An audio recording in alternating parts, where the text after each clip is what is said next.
Morning बच्चों। पिछली class में हमने प्रत्यय के बारे में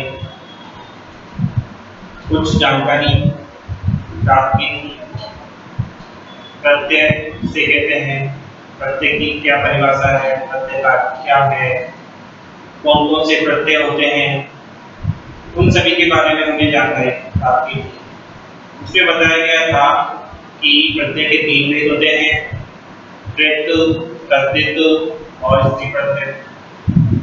और कृत प्रत्यय के कुछ नियम के द्वारा हमने ये जाना कि कृत प्रत्यय में जो भी प्रत्यय आते हैं उन प्रत्ययों का प्रयोग कहाँ और किस प्रकार से होता है।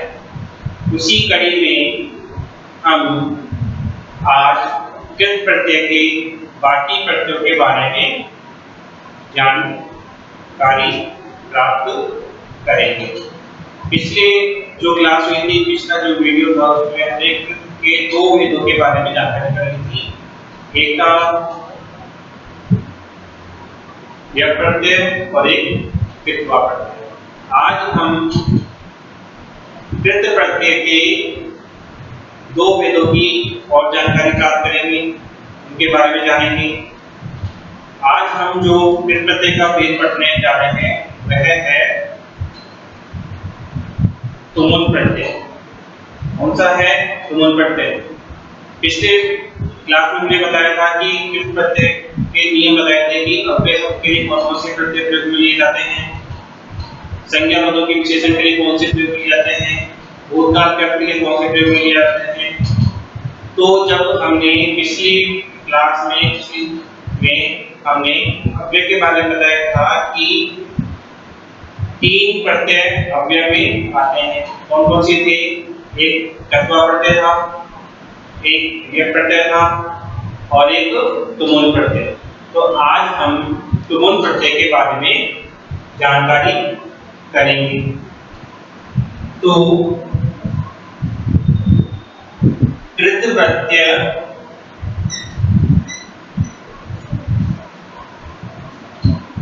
प्रत्यय चिन्ह नंबर 3 तुमुल प्रत्यय। कौन सा प्रत्यय? तुमुल।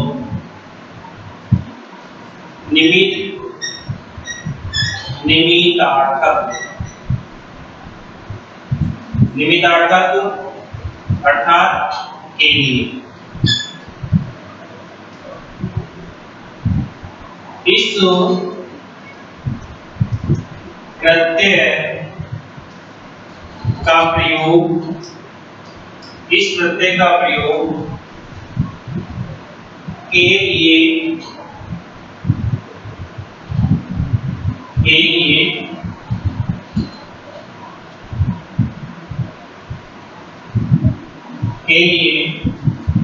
इस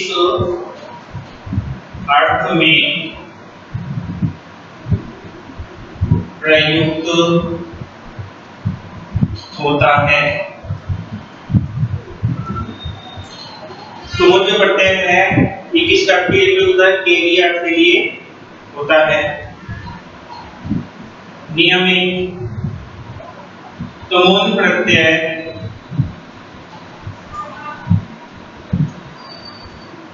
द्वारा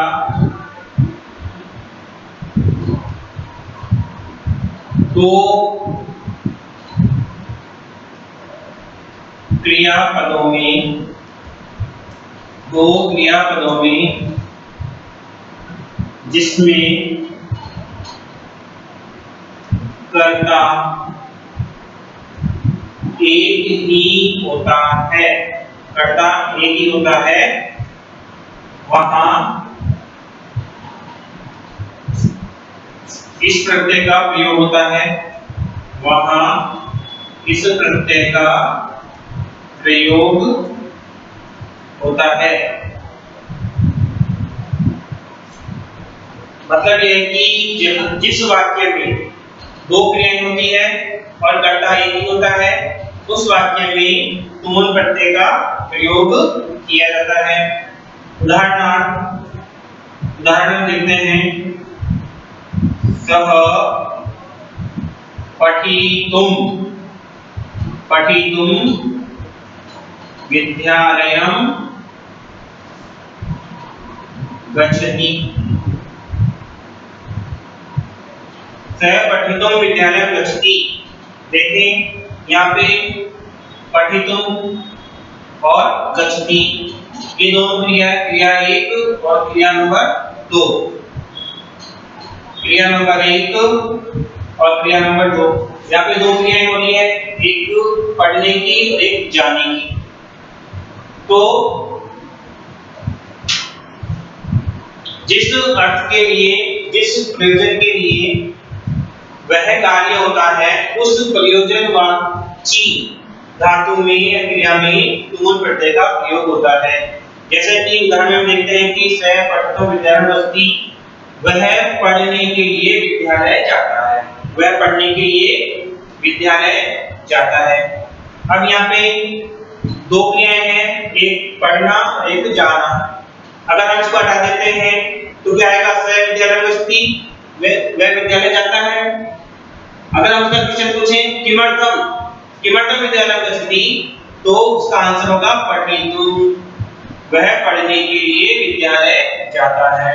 तो इस प्रकार से तुमुल प्रत्यय का प्रयोग प्रयोजनवाची धातु या क्रिया में होता है।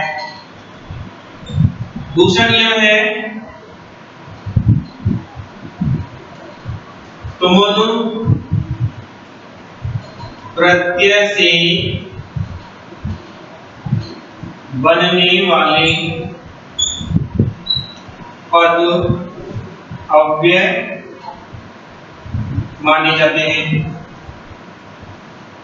तुमुल प्रत्यय से बनने वाले पद अव्यय माने जाते हैं। यानी कि तुमुल प्रत्यय से जो भी पद बनेगा उसमें वह किसमें माना जाएगा? अव्यय माना जाएगा।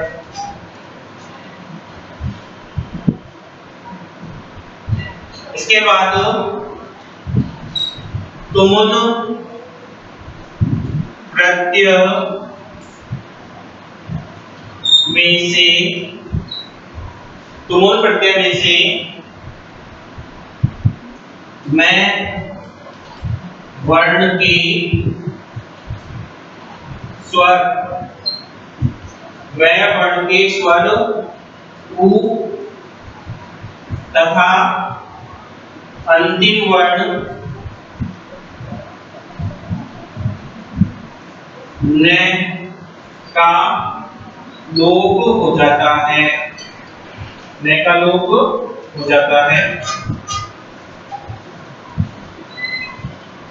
तुमुल प्रत्यय में से मैं वर्ण के स्वर, यानी कि तुमुल जो प्रत्यय है इसमें मैं जो वर्ण है उसके अंदर स्वर लगा हुआ है, उस स्वर का तथा तुमुल प्रत्यय में अंतिम जो न है उसका लोप हो जाता है।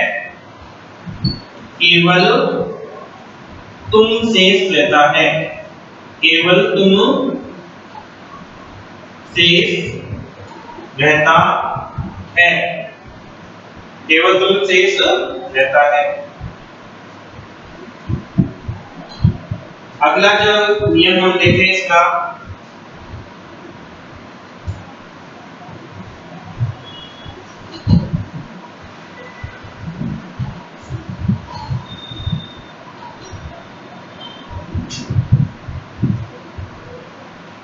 इस प्रत्यय से बनने वाले शब्दों के रूप नहीं चलते हैं। तो इस प्रकार से ये तुमुल प्रत्यय द्वारा दो क्रियापदों में इसमें कर्ता एक ही होता है, वहां इस प्रत्यय का प्रयोग होता है। यानी कि ऐसा वाक्य जिसमें दो क्रियाएं लगी हो और कर्ता एक ही हो, वहां तुमुल प्रत्यय का प्रयोग होता है। जैसे कि उदाहरण दिया गया है, सः पठितुं विद्यालयं गच्छति, यहाँ पे सः कर्ता है, पठितुं भी क्रिया है, गच्छति भी क्रिया है, पढ़ना और जाना। तो नियमानुसार, परिभाषा के अनुसार जिस निमित्त कार्य के लिए, जिस प्रयोजन के लिए वह कार्य होता है, उस प्रयोजन वाची धातु में तुमुल प्रत्यय का प्रयोग होता है। जैसे कि वह पढ़ने के लिए जाता है, तो पठितुम हट धातु में तुमुल प्रत्यय लग जाएगा। इसी प्रकार तुमुल प्रत्यय से बनने वाले पद अव्यय माने जाते हैं तथा तुमुल प्रत्यय में से मैं वर्ण के स्वर उ तथा अंतिम न का लोप हो जाता है, केवल तुम शेष रहता है। इस प्रकार से तुमुल प्रत्यय के नियम है। अब इस प्रत्यय के उदाहरण हम देखते हैं। कौन कौन से इसके उदाहरण हैं?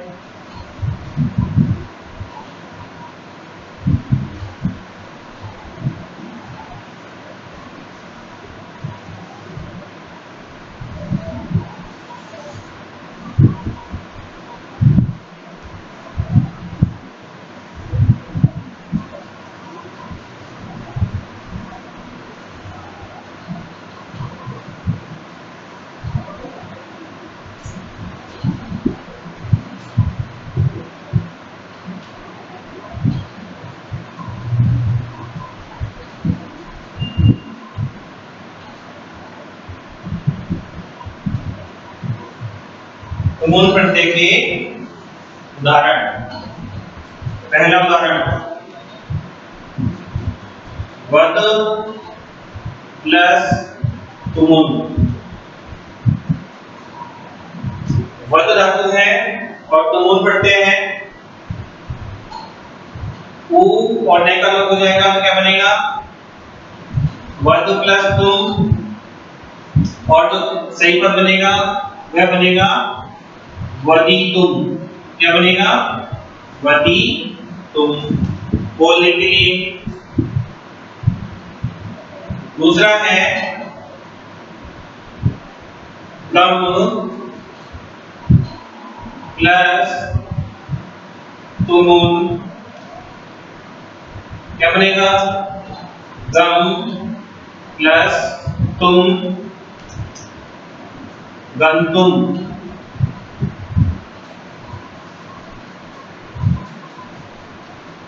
तीसरा है भू प्लस तुमुल, भू प्लस तुम, भवितुम।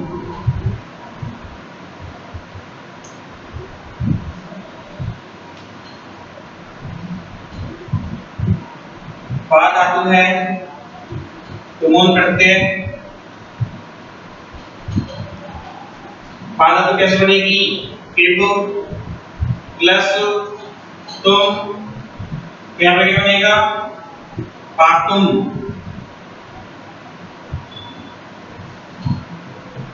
पातुम।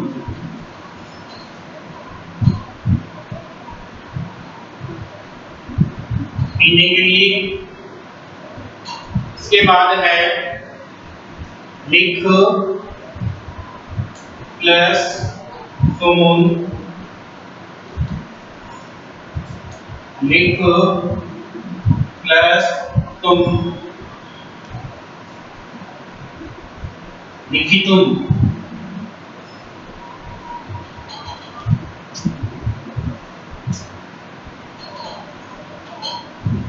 धाव प्लस तुमुल, धाव प्लस तुम, धावितुम।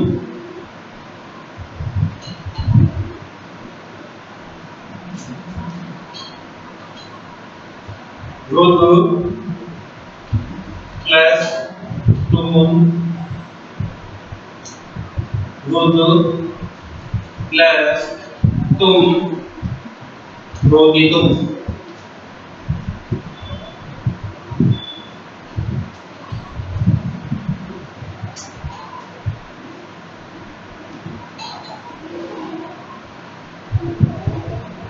क्रीड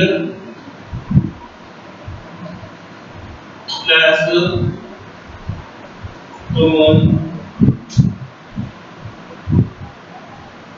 क्रीड प्लस तुम, क्रीडितुम। इस प्रकार से तुमुल प्रत्यय के ये कुछ उदाहरण है। वद प्लस तुमुल वदितुम, गम प्लस तुमुल गंतुम, भू प्लस तुमुल भवितुम,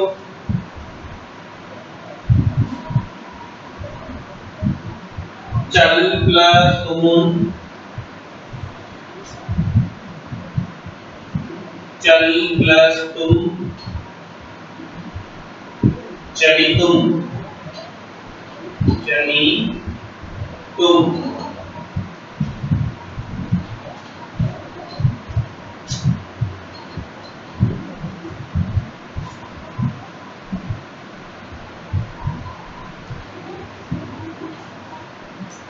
वद प्लस तुम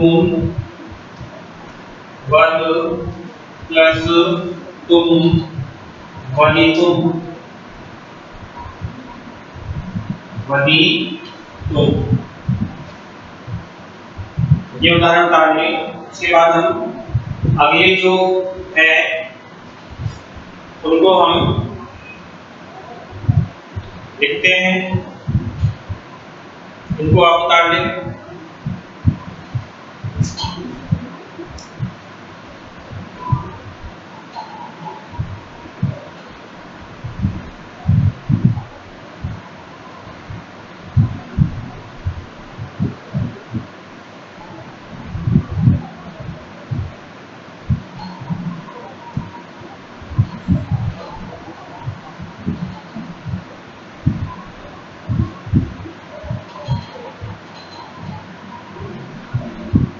उतार लिया।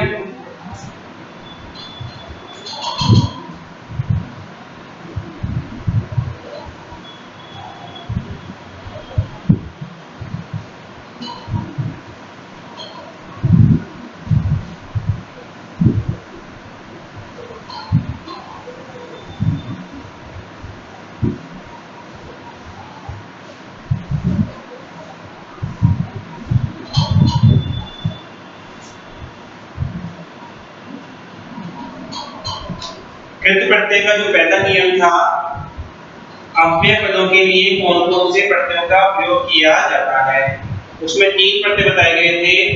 लत्वा प्रत्यय, ल्यप प्रत्यय और तुमुल प्रत्यय। उन तीनों प्रत्ययों के बारे में हमने जान लिया है। अब कृत प्रत्यय का जो दूसरा नियम था, क्या नियम था? संज्ञा शब्दों के विशेषण बनाने के लिए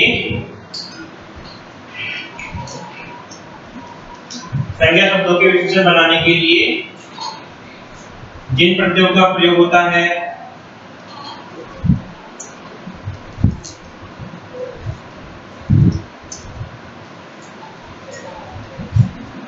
जिन प्रत्ययों का प्रयोग होता है वे कौन थे? कौन से थे? क्षत्रि, सानच, तव्यत, अनियन, यत। संज्ञा शब्दों से विशेषण बनाने के लिए इन प्रत्ययों का प्रयोग होता है। तो हम इसमें सबसे पहले जो प्रत्यय लेते हैं वो लेते हैं हम क्षत्रि प्रत्यय। कौन सा प्रत्यय? क्षत्रि प्रत्यय।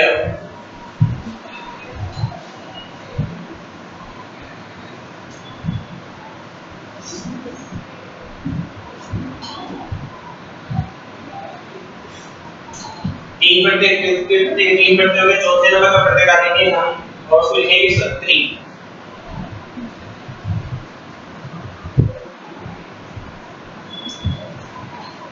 क्षत्रि प्रत्यय की परिभाषा है कि जब एक कार्य करते हुए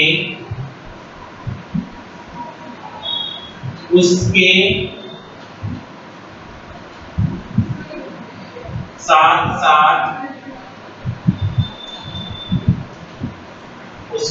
साथ अन्य कार्य किया जा रहा हो,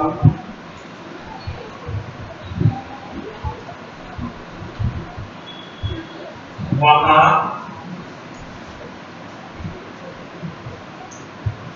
सत्क्रिय प्रत्यय होता है।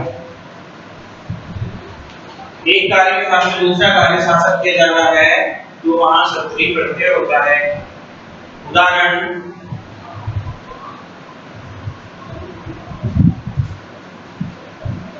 सीता गच्छन्ति, सीता गच्छन्ति मार्गे एकः सर्पः दृश्यति।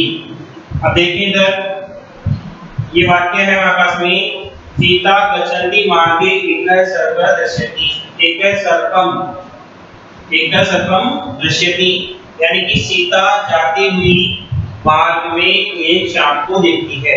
यानी कि एक कार्य कर रही है, जाने का कार्य कर रही है और उसके साथ में दूसरा कार्य क्या कर रही है, सांप को भी देख रही है। इस धातु हो गई, गम धातु हो गई। इसमें गम धातु है, इसमें जिस धातु है। इस प्रकार से एक कार्य करते हुए उसके साथ साथ अन्य कार्य भी किया जा रहा हो, वहां सत्क्रिय प्रत्यय होता है। जैसे सीता गच्छन्ति मार्गे एकः सर्पः, जैसे सीता जाते हुए रास्ते में एक सांप को देखती है। इस प्रकार से यहाँ कौन सा प्रत्यय लगेगा, सत्क्रिय प्रत्यय। नियम,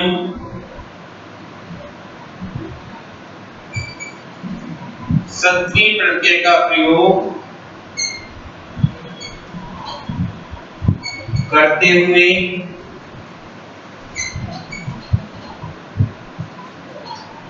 जाते हुए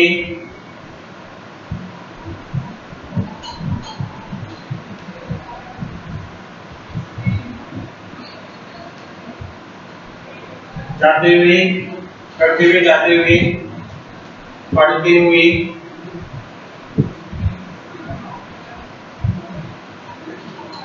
इत्यादि अर्थ में, इत्यादि अर्थ में प्रयोग होता है। दूसरा, सत्क्रिय प्रत्यय में से पूर्व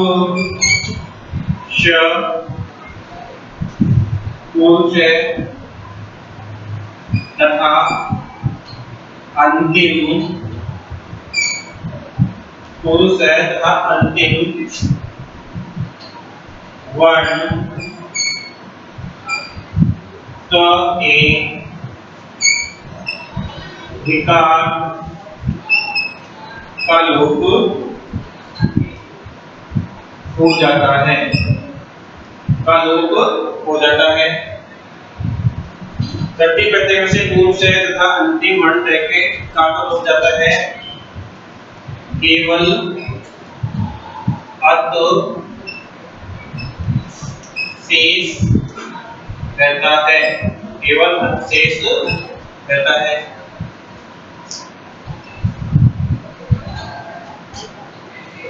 तीसरा नियम है, इस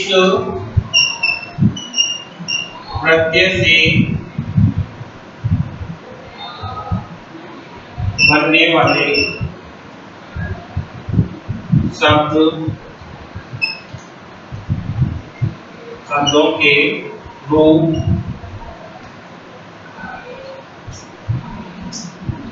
रूप, पुल्लिंग में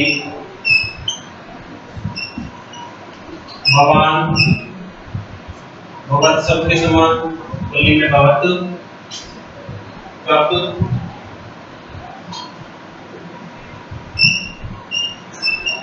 स्त्रीलिंग में नदी शब्द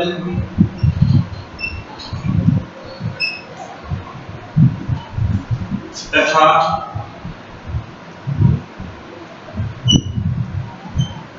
नपुंसकलिंग में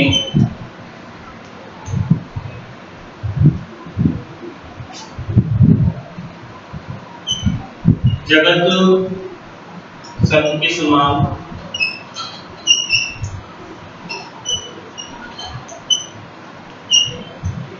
बनते हैं। यानी कि इस प्रत्यय से बनने वाले जो शब्द होते हैं वो पुल्लिंग में तो किसके समान चलेंगे? पुल्लिंग में चलेंगे भगवान भगवत शब्द के समान, स्त्रीलिंग में नदी के समान और नपुंसकलिंग में जगत के समान चलते हैं।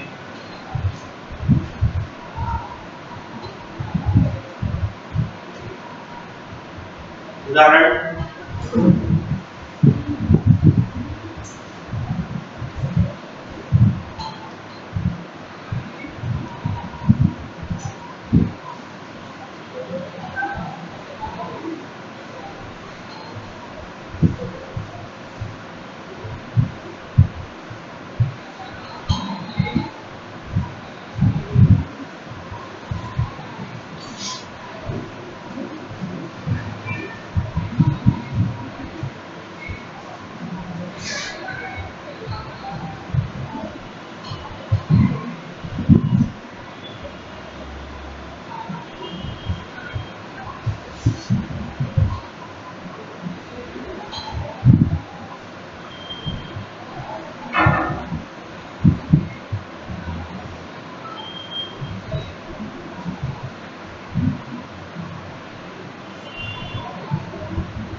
सत्री प्रत्यय के उदाहरण।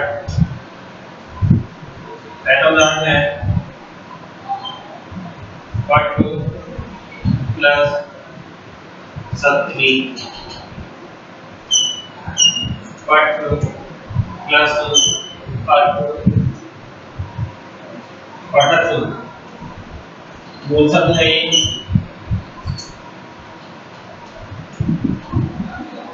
पुल्लिंग में पठन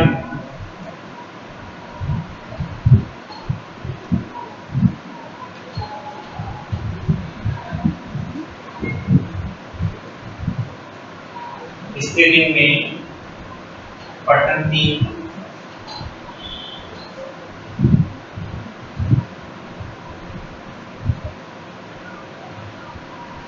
नपुंसकलिंग में पठन।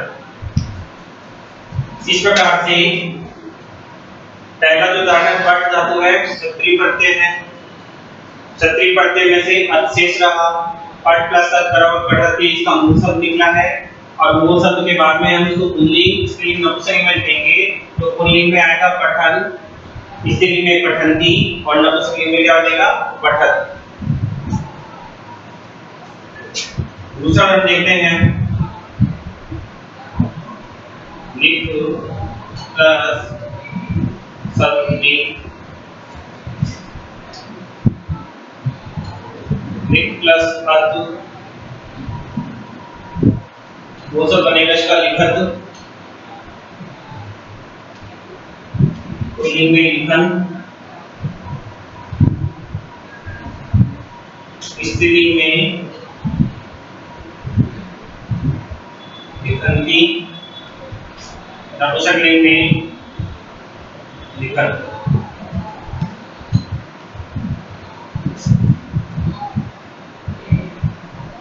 भू प्लस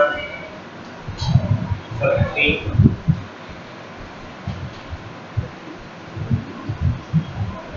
भू प्लस अत, मूल शब्द भवतु,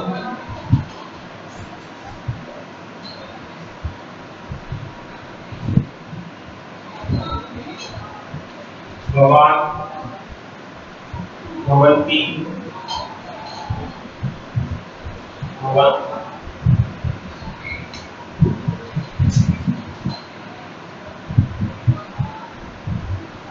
गम प्लस सत्री,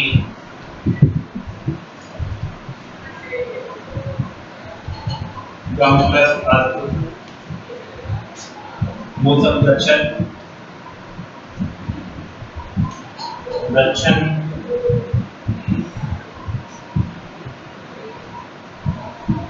गच्छन्ति गच्छन्ति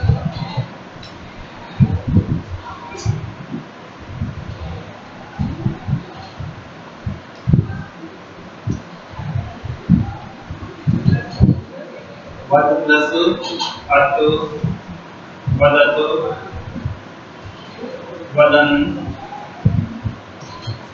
वदन्ति वदत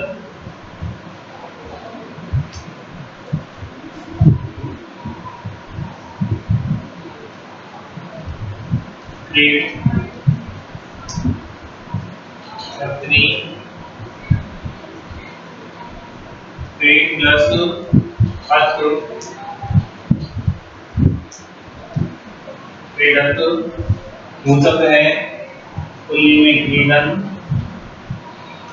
स्त्रीलिंग में क्रीडन्ति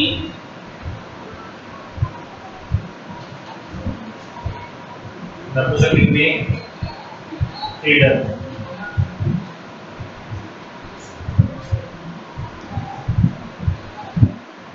चल प्लस सत्री चल प्लस अर्थ चलन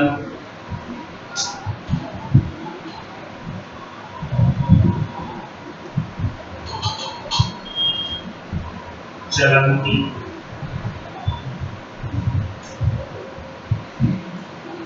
चलत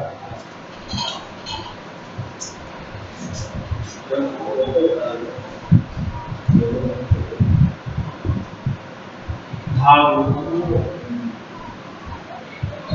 प्लस शक्ति